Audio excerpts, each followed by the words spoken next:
Ассалаумағалейкум ағайындар, ассалаумағалейкум қазақ ет арнасының көрермендері. Міне тайынша бордақылау деген, енді тайынша бордақылауға көштік, өздеріңіз білесіздер. Жалғыз ғана бучок. Мынаның барлығы ұрғашы тайынша, құнажын.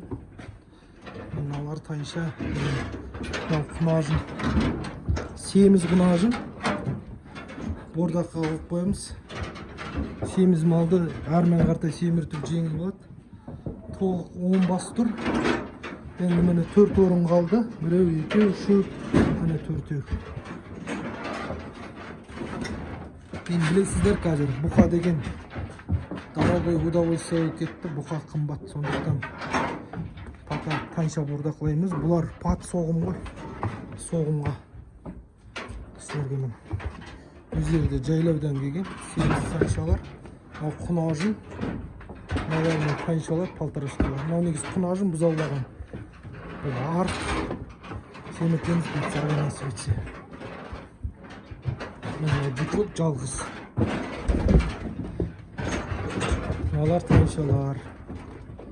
Мынау күзде туған ғой, мынау уже құнажынға шықты. Осы енді каналға тіркеліңіздер, лайк басыңыздар, комментарий жазыңыздар.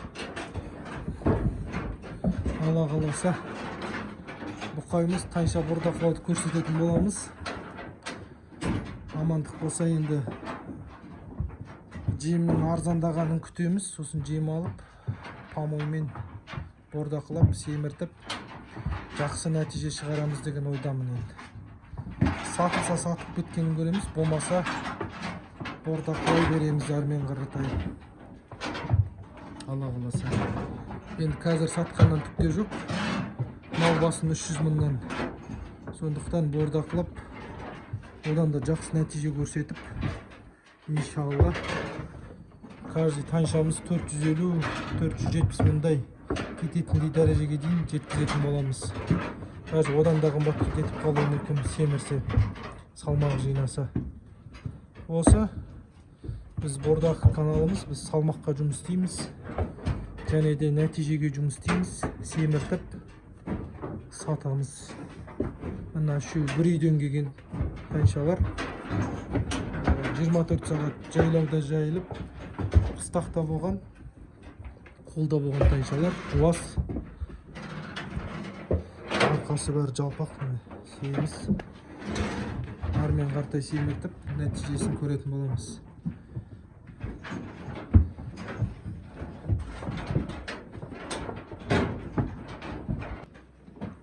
Міне тайыншаларға жемдерін салып шықтық.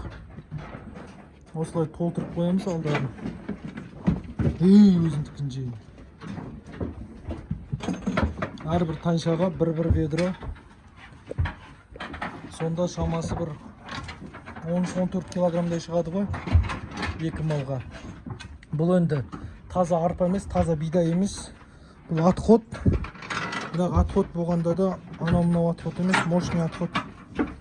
Отыр бидай кебектен әлді. Мыналар бүгін келген малдар. Әлі білмейді, жайлаудан келген, тойынып тұр. Алла қаласа таатқанша алдарындағы жем бәрін жеп қояды. Шөп салмаймыз бүгін бұларға. Шөпті тек осыларға саламыз. Салынғанның бәрін тауысат алдарындағын. Кәмен шөп салам. Шөп салғанша осының бәрін тауысып жеп қояды. Ивермек әлі еккен жоқпын. Қол тимей жүрсін.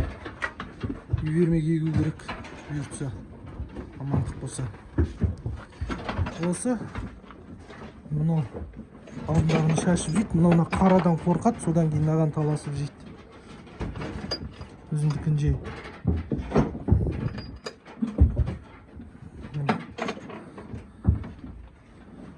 Айғырға да жемін толтырып қоямыз. Осын тауысат.